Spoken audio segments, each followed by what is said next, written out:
The Beatles may have been no different to anyone in their personal lives, but the different creative avenues they went down throughout their career led to them becoming one of the biggest acts in the world to this day. While they had more #1 singles than any other group in history, one song built up a vast empire on its own. When working out of the Cavern Club in the early days, most of the band's work was covers of rock and roll artists they admired, such as Chuck Berry and Little Richard.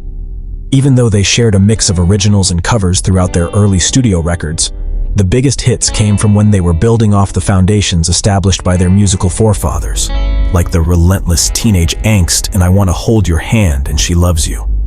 Though the band were capable of writing traditional rock songs all day, it paled in comparison to their signature ballads, which would become a staple of their career.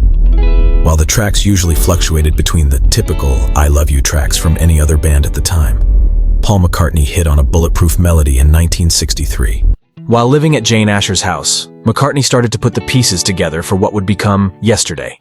Thinking he had indirectly stolen it from an old jazz tune that his father used to play, McCartney quickly started to adopt the song as his own, playing it between takes of their second major blockbuster, Help.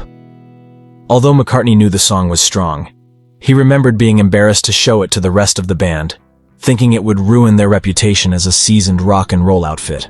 Once producer George Martin heard it, though, the suggestion of adding strings turned the song into a plaintive ballad, as McCartney sings his woes about letting the love of his life slip away. Since its release, Yesterday has also earned the distinction of being one of the most covered songs in history, with everyone from Frank Sinatra to Aretha Franklin trying their hand at making McCartney's melody work for them. Combined with the royalties from the covers and the publishing rights, Yesterday has earned the Beatles over $30 million, a higher sum than any of their other major singles. Regardless of whether it was rock and roll, the song touched the hearts of fans worldwide in a way that few artists have been able to do. Even though John Lennon shared the song's publishing with McCartney, he admitted that it was McCartney's vision from the beginning, saying that he never wished to have written it himself.